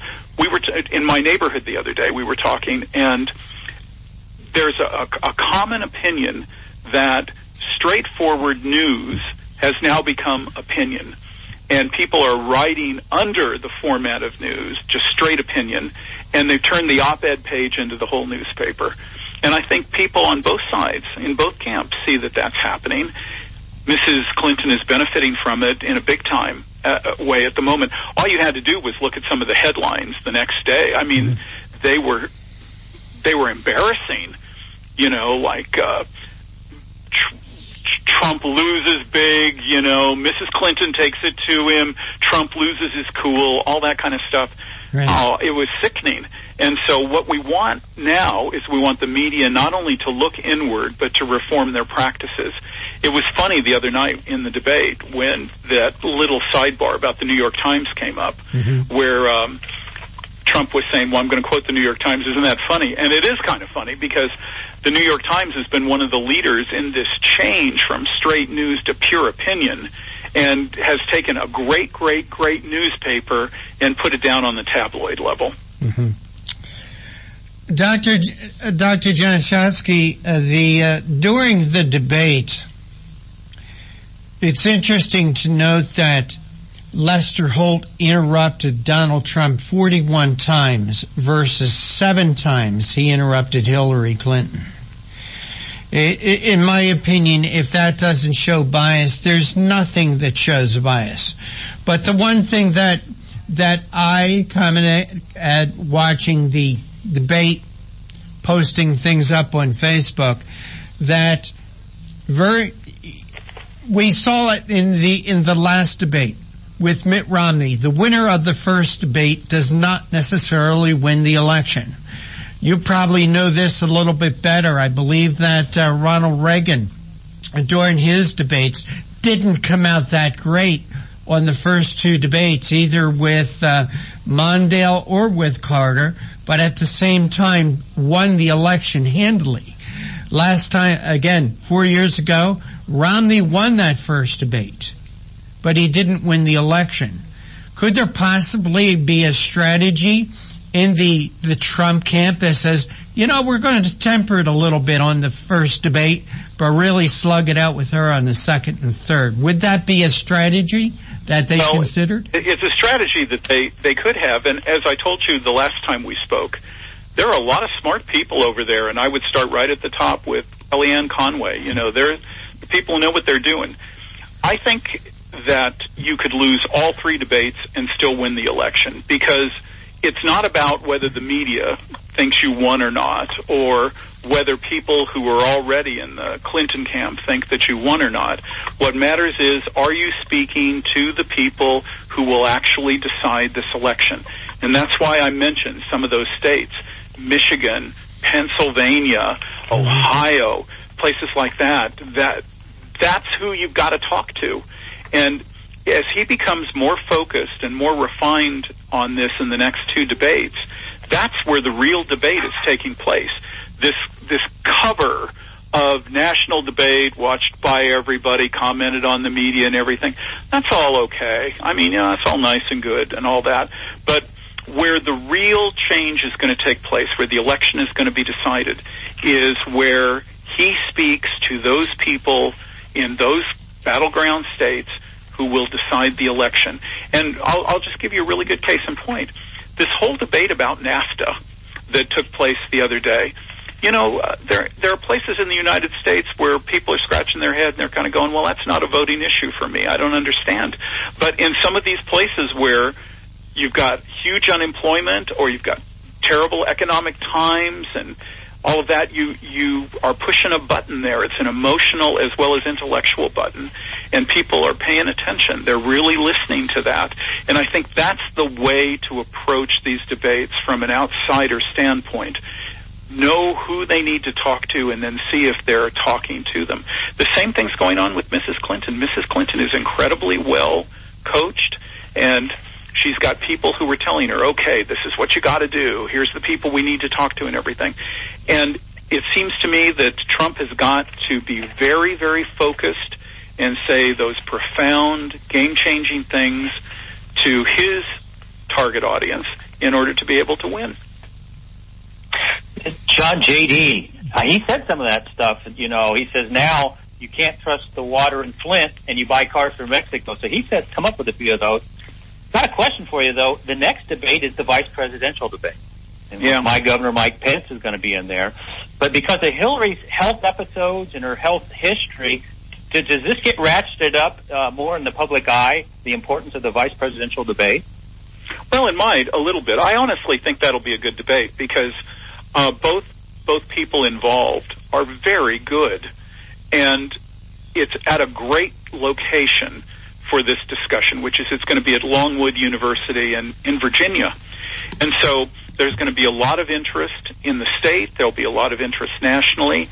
And because health has come up as an issue, the vice presidential candidate, which is always, talked about. I don't know if it becomes that much of an issue or anything, but it's always talked about. This time they're going to talk a lot about it. And you can imagine what the questions are going to be. Are you prepared to be president? What will you do if you become president? What's your governing philosophy going to be? And I think those are legitimate questions.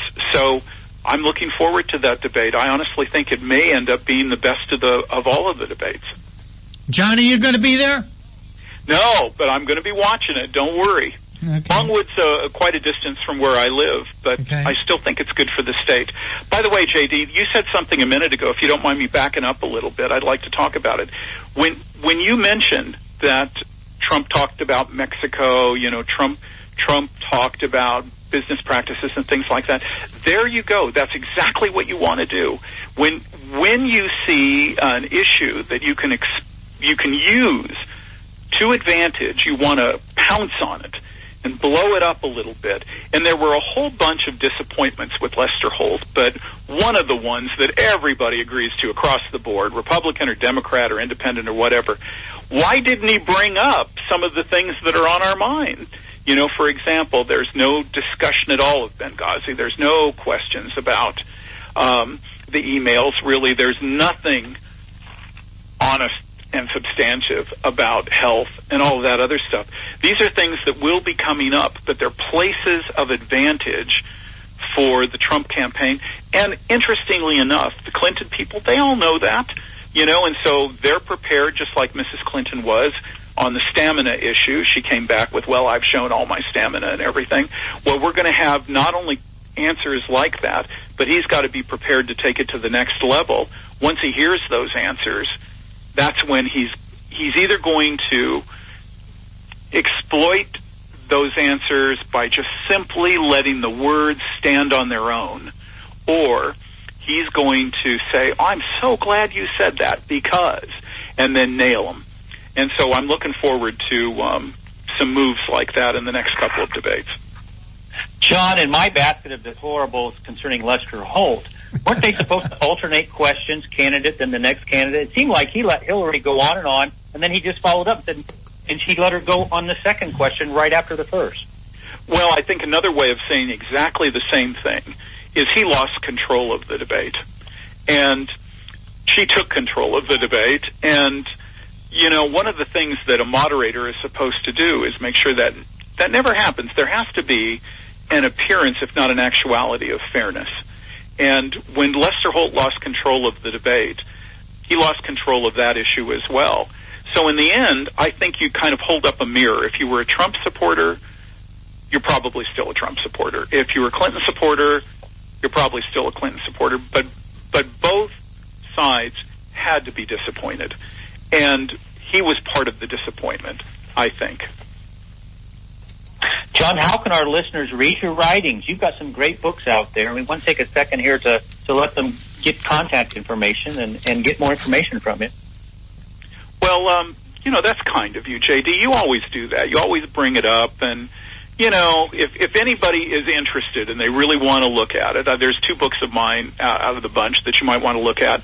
One is called Speaking to Lead, and another one is called The Words of Our Time.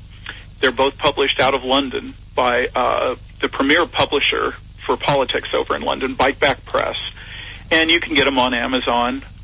But more than that, I'd like to say that I hope your listeners will continue to listen to you, because if they're looking for more information and want more thoughtful commentary about all of this, the best thing that they can do is just, tune into you guys. Hey, John, one last question. The Reagan-Mondale debate. When Reagan says, I won't make age an issue of this, I will not make the youth and inexperience of my opponent an issue. Did you write that? Nope, I didn't. I was a minnow trying to swim with the whales in the Reagan administration. That was probably one of the high-octane writers that they had, whether it was on the campaign or in the White House. Just think about the kind of people who were writing for him, like Peggy Noonan and Pat Buchanan, and David Gergen was there, and Peter Robinson, and the list goes on and on and on. And I mean, there was major firepower, literary firepower over there. The thing that prompted that more than anything else was in the first debate, which Mondale probably won. Reagan was overprepared. He'd received 10 briefing books and he'd read them all. And he was prepared on all the details about everything.